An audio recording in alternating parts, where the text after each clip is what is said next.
شہادت ہمارے ہاں بیان ہوتی ہے اس انداز میں کہ لگتا ہے کہ کسی مظلوم بندے کو کسی نے پکڑا ہوا تھا تو وہ سارے اسے مار رہے تھے اور وہ منتیں کر رہا تھا کہ مجھے نہ مارو.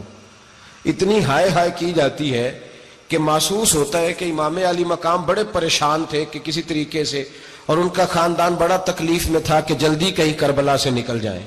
حالانکہ اس دھرتی پہ، اس کائنات پہ صبر، شجاعت، استقامت اور حوصلہ جس سے کائنات سیکھے گی وہ صرف امام حسین ہی ہے. اتنے بڑے صابر آدمی کے بارے میں اس طرح کا رویہ اختیار کرنا کہ وہ تو گویا اس طرح کر رہے تھے کہ بس کسی طریقے سے میری تو یہ امام حسین کی مظلومیت سنا کے لوگوں کو اس طرح کا کر دیا جاتا ہے. یہ انداز بتایا جاتا ہے کہ شاید واقعہ کربلا رونے دھونے کا نام ہے، حالانکہ بات یہ نہیں ہے. یزید کی لشکر جو امام حسین کے مقابلے میں آیا، امام حسین کے لشکر کی تعداد 72 تھی، تو یزید نے 22,000. مجھے بتائیے 72 کا 22,000 سے کو مقابلہ ہوتا ہے؟ عمر بن سعد نے پھر عبید اللہ ابن زیاد کو لکھا کہ 22,000 بندے تھوڑے ہیں، کچھ بندے زیادہ بھیج. تو عمر بن سعد کو عبید اللہ ابن زیاد کہنے لگے کہ تو پاگل تو نہیں ہو گیا، 72 کے لشکر کا 22,000 بھیجا، اور کتنا بھیجوں؟ تو اس نے کہا تمہیں یہ نہیں پتا یہ لوگ کون ہیں؟ یہ مولا علی شیر خدا کی اولاد ہے. ان میں ایک ایک شخص ایسا ہے جو 1,000 کے مقابلے میں لڑنا جانتا ہے. تو یہاں کمزوری دکھائی جاتی ہے. ہمارے بچے سمجھنے لگے ہیں کہ یہ شاید کوئی ایسی داستان ہے، اور اس طرح کا ماحول ٹی وی پہ میں دیکھ رہا تھا، اس طرح کا ماحول بنایا جاتا ہے جیسے کوئی خوف ہے. یعنی واقع کربلا کوئی ایسا واقعہ جسے دیکھ کے خوف طاری ہو جائے، بچے راتوں کو ڈرے. وہ اکیلے درخت دکھائے جا رہے ہیں اور تیر دکھائے جا رہے ہیں. او یار، کیا قوم کی تربیت کر رہے ہیں؟ واقع کربلا حوصلے کا نام ہے، دلیری کا نام ہے. سنیں بات اصل میں کیا تھی، بڑے ٹھنڈے دماغ سے میری بات کو سمجھیے گا. حضرت مولا علی شیر خدا کے بعد مسلمانوں کے متفقہ امیر بنے تھے حضرت امیر معاویہ. انہیں امیر کس نے بنایا تھا؟ امام حسن نے. حضرت علی کے بڑے صاحبزادے حضرت امام حسن نے ان سے صلح کی، انہیں خلافت دی. اور صحیح بخاری میں نبی پاک نے فرمایا تھا میرا بیٹا حسن سردار ہے، جب مسلمانوں کی جماعتوں میں لہو بہ جائے گا تو حسن ان کی صلح کرا دے گا. وہ صلح امام حسن نے کرائی. جناب امیر معاویہ امیر بن گئے. حضرت امیر معاویہ رضی اللہ تعالیٰ عنہ بڑا پیار کرتے تھے نبی پاک سے، بڑا احترام کرتے تھے حضور کے خاندان کا. ان کی جو اجتہادی خطائیں ہیں وہ اپنی جگہ پہ موجود ہیں. چونکہ امام حسن نے ان سے صلح کر لی، لہذا ہم بھی ان کے بارے میں کوئی جملہ کہنے کے مجاز، ہماری مجبوری امام حسن ہے. اس لیے کہ جسے امام حسن صحیح کہے پھر امام حسن کے ماننے والے کو اسے غلط نہیں کہنا چاہیے. حضرت امیر معاویہ رضی اللہ تعالیٰ عنہ کا جب وصال ہوا تو حضرت امام حسن پہلے ہی ان سے وصال کر گئے، آپ کو زہر دے دیا گیا، آپ شہید ہو گئے. امام حسین موجود تھے. تو یزید کے بارے میں لوگوں نے کہا جناب امیر معاویہ سے کہ یہ ٹھیک ہے، مناسب ہے اور بہادر ہے، دلیر ہے، وہ جو ہوتے ہیں نا خوش آمدی ٹولہ. تو حضرت امیر معاویہ کے گرد بھی کچھ ایسے لوگ تھے، انہوں نے آپ سے کہا کہ یزید کو نامزد کر دیں. تو آپ نے یزید کو بلایا، حوالہ مجھ سے دیکھ لیجئے گا. بلا کے فرمایا کہ 3 بندوں کے سامنے اپنی خلافت پیش کرنا، اگر وہ تجھے مان جائیں تو امیر بن جانا، نہ مانے تو چپ کر کے گھر بیٹھ جانا. وہ 3 بندے کون ہیں؟ جناب عبداللہ ابن عباس، حضرت عبداللہ بن زبیر اور امام حسین رضی اللہ تعالیٰ عنہ. یہ وصیت فرمائی جناب امیر معاویہ.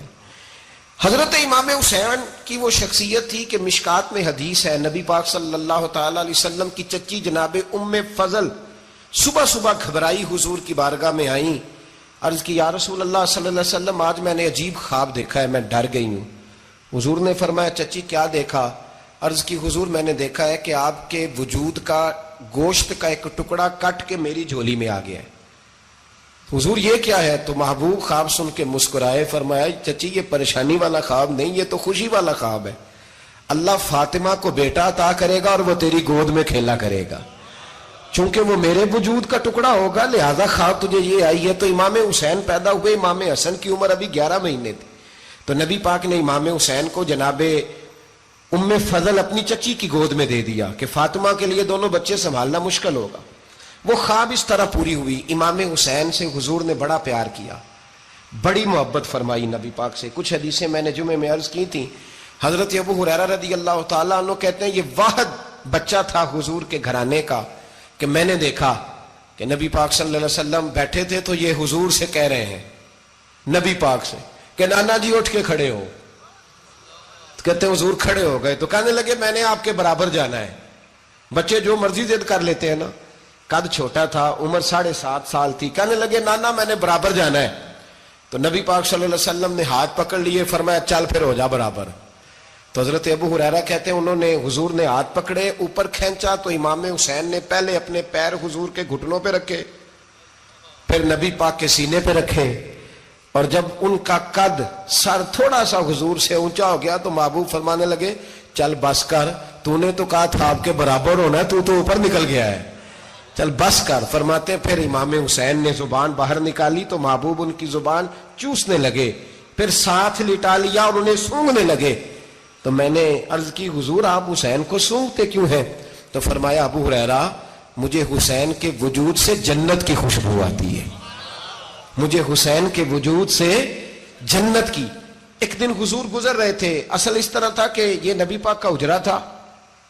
جن لوگوں کو اللہ نے مدینے کی زیارت کرائی ہے وہ جان سکتے ہیں, نبی پاک کا حجرہ تھا تو حضور کے حجرے کی اس جانب یعنی مسجد کی جو بالکل سیدھ ہے اس کی بیک میں سیدہ فاطمہ رہتی تھی. تو حضور اکثر نہ نماز کے لیے جب نکلتے تو حضرت فاطمہ کے حجرے کے پاس سے ہو کر دوبارہ محراب میں جاتے. محبوب حجرے کے پاس سے گزرے تو امام حسین رو رہے تھے, تو حضرت فاطمہ نے کسی بات میں جھڑک دیا تو امام حسین رونے لگے. تو نبی پاک نماز کے لیے گئے تو واپس لوٹ آئے, اور واپس تشریف لا کے کہا فاطمہ حسین کو کیا ہوا؟ عرض کی یا رسول اللہ تنگ کر رہے تھے میں نے ڈانٹ دیا ہے. کیا خوبصورت جملے ہیں حدیث پاک میں. سرکار نے فرمایا فاطمہ اس کو حسین کو نہ رونے نہ دیا کر, یہ جب روتا ہے نا تو میرے دل کو تکلیف ہوتی ہے. تو بی بی صاحبہ کہتی ہیں یہ حکم آیا نبی پاک کا میرے نام, پھر میں نے ڈانٹنا چھوڑ دیا. یہ ان کے فضائل تھے کم, ان کی تربیت خود نبی پاک نے فرمائی, خود ڈیوٹی. میں کسی منطق کا میں اب تو اللہ تعالیٰ معاف کرے, پہلے ہم لوگوں کو کہتے تھے فلانی مجلس میں نہ جانا فلانی, اب تو مصیبت بن گئی ہے, جانے کی ضرورت نہیں, ہر شے موبائل میں آ گئی. مجھے بھیجتے ہیں کہتے ہیں حضرت صاحب یہ ذرا سننا, یہ ذرا سننا. کل کراچی سے کچھ مہمان آ گئے تو اب بچوں نے وہ کلپ سنبھال کے, یہ مولوی دیکھو کیا کہتا ہے. اب آیتیں پڑھی جا رہی ہیں قرآن پاک کی, اتنا ٹکڑا یہاں سے لیتے ہیں, اتنا ٹکڑا یہاں سے لیتے ہیں, اور ملا کے پتہ نہیں کون سا مکسچر بنا رہے ہیں. کسی آیت کا ترجمہ نہیں, کوئی واضح حدیث نہیں, ایسے ہوا ہوگا پھر اس کو اس سے جوڑ لیں تو کیا بنتا ہے, اتنی جمع کر لیں. یہ کون سا دین ہے جو توڑ مروڑ کے بیان کر رہے ہیں؟ کون سا مذہب ہے؟ دین تو واضح کھلی کتاب ہے. اب ہمارا یہ شوق ہے, ہم ہر تماشا دیکھنا چاہتے ہیں, ہم اپنے لوگوں کی قدر نہیں کرتے اور بڑی بڑی دور جا کے ہم غلط معاملات میں جاتے ہیں, پھر ذہن ہمارے شکوک کا شکار ہوتے ہیں. ہمیں سمجھنا چاہیے کوئی ایسی کسی دلیل کی ضرورت نہیں ہے. جب ان کے واضح چیزیں ان کی کتابیں میں موجود ہے, حدیث میں موجود ہے, قرآن مجید میں ان کے فضائل کھل کے موجود ہے, تو دور جانے کی کیا ضرورت. حضور ان کی ٹریننگ کراتے تھے. پہلی بات تو یہ ہے کہ نبی پاک نے دعا مانگی تھی, یا اللہ میرے گھر والوں کو زیادہ روزی نہ دینا, انہیں ایک وقت روٹی دینا, ایک وقت کی بھوک دینا. یہ جو 10 دن کربلا میں انہیں ٹینشن نہیں نہ ہوئی, انہیں عادت تھی فاقہ کرنے کی, انہیں 3 دن وصلی روزے رکھنے کی عادت تھی. پہلی بات. دوسرا یہ کہ جہاد کی تربیت حضور خود کراتے تھے. حضرت فاطمہ زہرا کہتی میں پردے کے پیچھے دیکھ رہی تھی, نبی پاک نے امام حسن اور حسین سے فرمایا چلو میرے سامنے کشتی لڑو. تو دونوں حضرات آپس میں جب کشتی لڑنے لگے تو نبی پاک نا امام حسن کو کہتے ہیں حسن حسین کو ٹانگوں سے پکڑو, حسن حسین کو پیچھے سے پکڑو. جب نبی پاک بار بار امام حسن کو بتا رہے تھے تو سیدہ پیچھے سے بول پڑی, کہنے لگی یا رسول اللہ آپ چھوٹے کو بتائے, آپ بڑے کو بتا رہے. بڑا تو پہلے 11 مہینے بڑا ہے, تو آپ چھوٹے کو بتائے بڑے کو بتا رہے. تو فرمایا فاطمہ تو چپ کرنا, جو میں دیکھ رہا ہوں تو نہیں نہ دیکھ رہی, ایک کو میں بتا رہا ہوں دوسرے کو جبریل امین بتا رہے ہیں.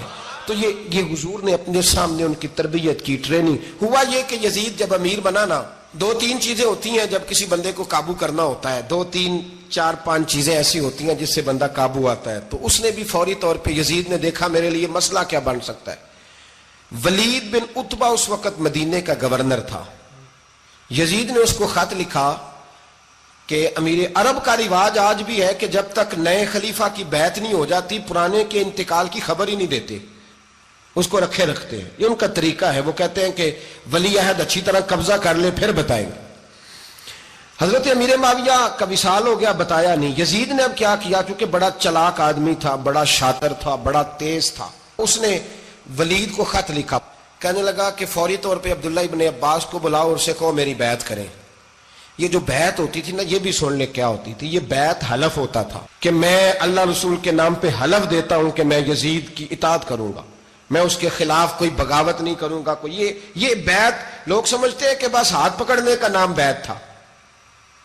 اس بیعت کا متبادل جمہوری ملکوں کے اندر ووٹ آیا ہے. تو کہا بیعت کرے. حضرت عبداللہ ابن عباس کو بھی بلاؤ، عبداللہ بن زبیر کو بھی بلاؤ، امام حسین کو بھی بلاؤ. امام حسین آدھی رات کے وقت بیٹھے تھے مسجد نبوی میں، چونکہ پانچوں نمازوں کی آپ امامت کرتے. امام حسین نماز پڑھا کے عشاء کی بیٹھے تھے. جناب عبداللہ بن زبیر، عبداللہ بن زبیر کون تھے؟ یہ نبی پاک صلی اللہ علیہ وسلم کی پھوپھی پوتے تھے اور جناب صدیق اکبر کے نواسے تھے حضرت عبداللہ بن زبیر. اور جناب زبیر بن عوام عشرہ مبشرہ صحابی ہیں، ان کے بیٹے تھے. بہت زیرک آدمی تھے. یہ بھی امام حسین کے پاس بیٹھے تھے. عبداللہ ابن عباس بھی تھے جو حضور کے چچا کے بیٹے ہیں، اس امت کے پہلے مفسر ہیں قرآن پاک. یہ لوگ بیٹھے تھے. تو ولید نے ایک بندہ بھیجا، اس نے آ کے کہا جناب آپ کو گورنر صاحب نے بلایا ہے. تو عبداللہ بن زبیر کہنے لگے حسین اس وقت بلانے کی بات سمجھ میں نہیں آئی. تو امام حسین بڑے بصیرت والے تھے، اللہ نے بصیرت دی تھی. کہنے لگے عبداللہ آپ کو سمجھ نہیں آئی، مجھے سمجھ آ گئی ہے، امیر معاویہ وصال کر گئے اور یہ ہمیں جو بلایا گیا ہے نا، یہ یزید کی بیعت کے لیے بلایا گیا ہے. تو کہا پھر آپ آدھی رات کو نہ جائیں، آپ کے لیے خطرہ ہوگا. تو امام حسین فرمانے لگے خطرہ حسین کو نہیں ہوتا. نہیں کہا پھر بھی آپ مہربانی کریں ذرا احتیاط سے جائیں. تو جناب عبداللہ ابن زبیر نے، عبداللہ ابن عباس نے 14 بندے نیزے دے کے، تلواریں دے کے امام حسین کے ساتھ بھیجے اور کہا کہ امام حسین اگر اس نے کوئی غلط ملت بات کی نا، زبردستی بیعت کرنے کا کہا، تو آپ بس کوئی ایک بات اونچی آواز میں کر دینا، یہ سپاہی پیچھے آ جائیں گے. امام حسین ان 14 بندوں کو لے کے گورنر ہاؤس پہنچ گئے. جب آپ وہاں پہنچے اس نے بتایا، اس نے کہا جی حضرت امیر معاویہ انتقال کر گئے اور آپ نے یزید کی بیعت کرنی ہے. تو امام حسین فرمانے لگے میں چھپ کے بیعت نہیں کروں گا. مجمع لگاؤ، جمعے والے دن اعلان کرو. جو طریقہ ہے حضرت ابو بکر صدیق کا، جو طریقہ ہے حضرت عمر فاروق کا، جو انداز حضرت عثمان غنی کا ہے، جو مولا علی کا ہے، سر عام اعلان کرو. اگر ساری دنیا یزید کی بیعت کرے گی تو میں بھی تیار ہوں. تم مجھ سے بیعت لے کے پھر لوگوں کو بتانا چاہتے ہو کہ حسین بیعت ہو کر رہے ہیں تو تم کیوں نہیں کر رہے؟ میں عام آدمی نہیں ہوں، لہذا چھپ کے بیعت نہیں کرتا. جب یہ بات کی نا تو ولید بڑا نرم دل تھا اور امام حسین کی شان کو جانتا تھا. وہ جانتا تھا یہ نبی پاک کا خاندان ہے. اس نے کہا جی مجھے تو حکم تھا، باقی آپ حضور کے نواز ہیں، میں کر کچھ. وہاں ایک بڑا بدبخت شخص بیٹھا تھا، عبد الملک بن مروان. وہ ولید سے کہنے لگا کہ اگر حسین آج تمہارے ہاتھ سے نکل گئے تو تمہارے لیے بہت بڑا مسئلہ کھڑا ہو جائے. انہیں جانے نہ دینا، یا بیعت کراؤ یا ان سے کہو جنگ کے لیے تیار ہو. تو امام حسین رضی اللہ تعالیٰ عنہ کے کانوں میں آواز گئی تو فرمانے لگے ابن مرجانہ، اگر تیرے اندر جرت ہے تو آ سامنے حسین کے، اس کے کانوں میں باتیں نہ کر، کانا پھوسی نہ کر، باہر آ میدان میں، شرارت نہ کر، باہر آ. میں تمہیں ابھی بتاتا ہوں کہ حسین سے مقابلہ کرنے کا انجام کیا ہے. یہ کہہ کہ امام حسین باہر نکلے، اپنے بھائی محمد بن انفیہ کو بلایا، عبداللہ بن زبیر، عبداللہ ابن عباس، ڈھیر سارے لوگ اکٹھے ہو گئے. فرمایا یہ معاملہ ہے، اب کیا کرنا ہے؟ تو وہ کہنے لگے حضور وقت ابھی مناسب نہیں ہے، آپ اس طرح کریں یہاں رکے، ہم مکے سے، عراق سے، کوفے سے لوگوں کو بلاتے ہیں، یہاں ایک بڑی مجلس مشاورت قائم کرتے ہیں. امام حسین فرمانے لگے اگر تم مشاورت قائم کرو گے تو ولید اور عبد الملک بن مروان وہ تو جنگ کرنے کو تیار ہے. اور نبی پاک نے فرمایا ایک مینڈا ہوگا جس کی وجہ سے مدینے کی گلیوں میں لہو بہے گا. فرمانے لگے میں وہ بکرا، وہ مینڈا نہیں بننا چاہتا. کہا پھر آپ کیا کریں گے؟ تو امام حسین رو پڑے، فرمانے لگے میں مدینہ چھوڑ جاؤں گا لیکن مدینے کی حرمت پامال نہیں ہونے دوں گا.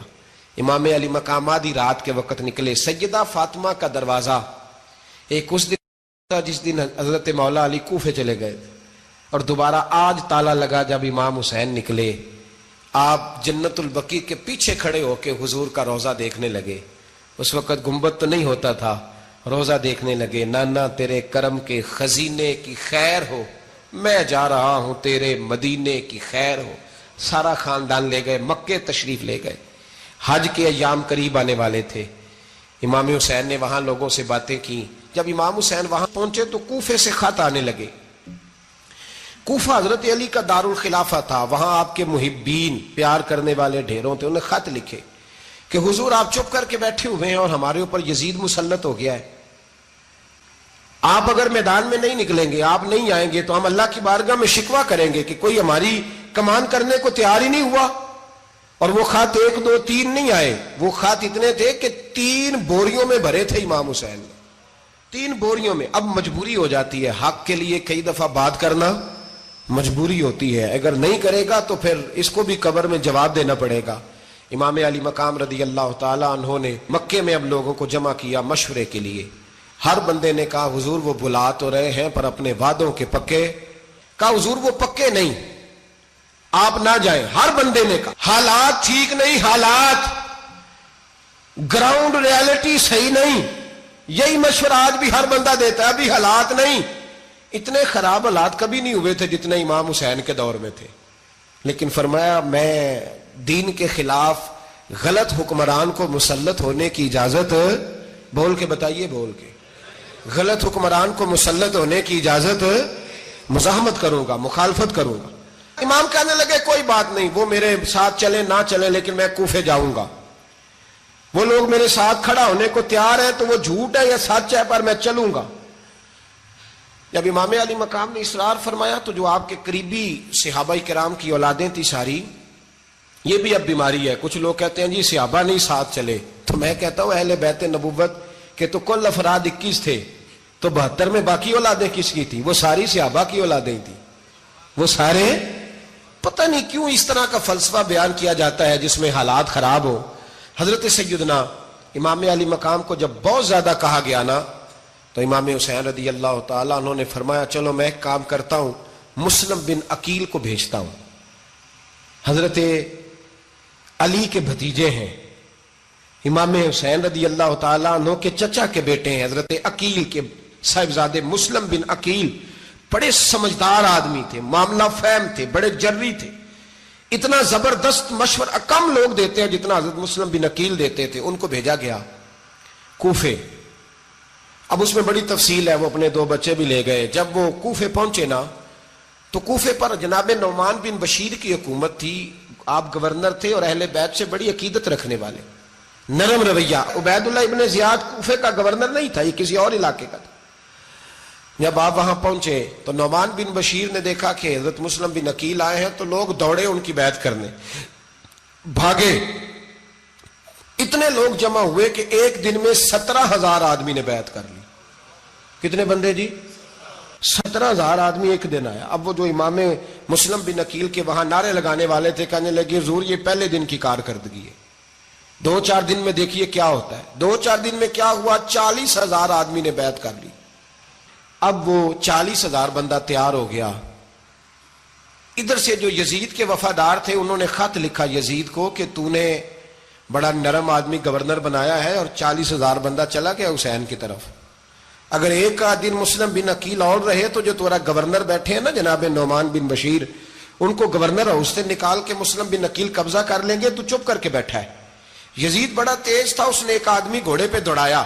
عبید اللہ ابن زیاد ایک اور علاقے کا گورنر تھا پر بڑا ظالم سا بدماش تھا, بڑا سخت گیر آدمی تھا. اس کو کہا کہ تو پہلے ایک صوبے کا گورنر ہے, جا تجھے دوسرا صوبہ بھی دیا.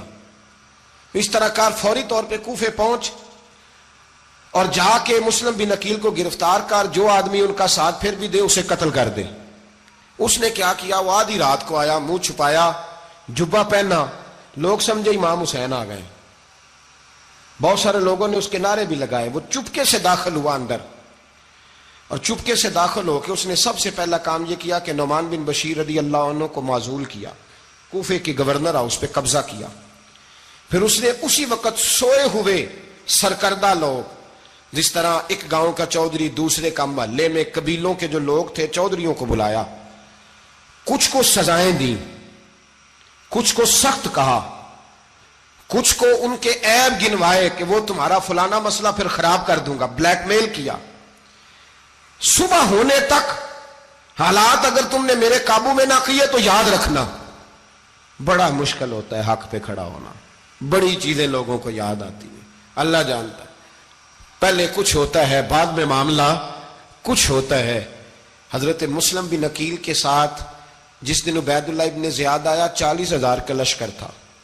اگلے دن صبح ہوئی, اگلے دن تو یہ حال ہو گیا کہ آپ جب کوفے کی جامع مسجد میں زور کی نماز کے لیے گئے تو 5-7 ہزار آدمی نماز پڑھنے آیا. اور جب مغرب کا وقت آیا تو لوگوں نے چند ہزار لوگ رہ گئے, نماز کی نیت باندھی. توجہ کرنا میری بات پہ, ایک مسئلہ بھی سمجھ میں آئے گا. لوگوں نے نماز کی نیت باندھی تو حضرت مسلم بن عقیل امامت کر رہے ہیں, ہاتھ باندھے ہوئے ہیں. تو بہت سارے لوگوں نے پیچھے ہاتھ چھوڑ دیے. ایک بندے نے دوسرے سے پوچھا وہ ہاتھ کیوں نہیں باندھتے؟ کہنے لگے اگر عبید اللہ ابن زیاد کے کسی بندے نے دیکھ لیا نا تو ہم اسے کہیں گے ہم تو نماز پڑھ ہی نہیں رہے تھے, ویسے ہی کھڑے تھے, ہاتھ ہی نہیں باندھے سرے سے. جب نماز کی امامت باندھی تو 10-11 صفیں تھیں. جب مسلم بن عقیل رضی اللہ تعالیٰ عنہ نے سلام پھیرا تو پیچھے بندہ ہی کوئی نہیں تھا. حضرت مسلم بن عقیل کو گرفتار کیا گیا. عرب کا رواج تھا دشمن کو سخت سزا دیں تاکہ باعث عبرت بنے. بہت اونچا مینار تھا کوفے کا, گورنر ہاؤس کا, اوپر لے جا کے جناب مسلم بن عقیل کو زمین پہ گرایا گیا. اور جب وہ شہید ہو گئے تو شہید ہونے سے ایک رات پہلے وہ خط لکھ چکے تھے امام حسین کو کہ آپ آ جائیں, حالات بڑے اچھے ہیں. خط ملا تو امام حسین مکے سے کوفے کی جانب چل پڑے. امام علی مقام رضی اللہ تعالیٰ عنہ جب چل پڑے تشریف لا رہے تھے تو رستے میں فرزق شاعر ملا, بڑا محب اہل بیت تھا. رستے میں ملاقات ہوئی, اللہ اکبر. حضرت مسلم بن عقیل جب گرایا شہید ہو گئے تو پھر اس نے اس طرح کیا کہ آپ کی لاش کو لٹکا دیا چوک میں. لوگ دیکھتے تھے تو عورتیں بچوں کہتی تھی تو نے باہر نہیں نکلنا, ہم نے نہیں امام حسین کے ساتھ چلنا, بس بڑا خوف ہے, کوئی بندہ نہ باہر نکلے, کوئی نہیں ضرورت ہمیں, حالات بہتر ہوگی تو دیکھی جائے. آج کتنے لوگ ہیں, کتنی دیگیں پکی, کتنی نیازیں بٹی, کیا کچھ ہوا. آپ ناراض نہ ہونا, میں آپ میں سے ہوں, آپ مجھ سے ہیں, یہ بات آپ کی نہیں میری سب کی ہے. آج بھی اگر امام حسین کے نام پہ جان دینے کی باری آئے گی تو دیگے ہی رہ جائیں گی. ناراض تو نہیں ہو گئے آپ لوگ؟ فٹافٹ مائیں کہیں گی باہر دی جانا, بالکل پتر سانو کی لگے, سارا دن کوئی ہمارے لیے. وہ پیر صاحب تو کرتے رہتے ہیں باتیں, ان کا تو کام ہے. خبردار ہم نے نہیں جانا. دیگے دینے کو سارے تیار ہیں, جانے دینے کو تیار ہونا. ناراض ہو گئے آپ لوگ؟ چلو کوئی نہیں, ہو جاؤ, خیر صلی اللہ ہے, بات تو ٹھیک کر رہا ہوں.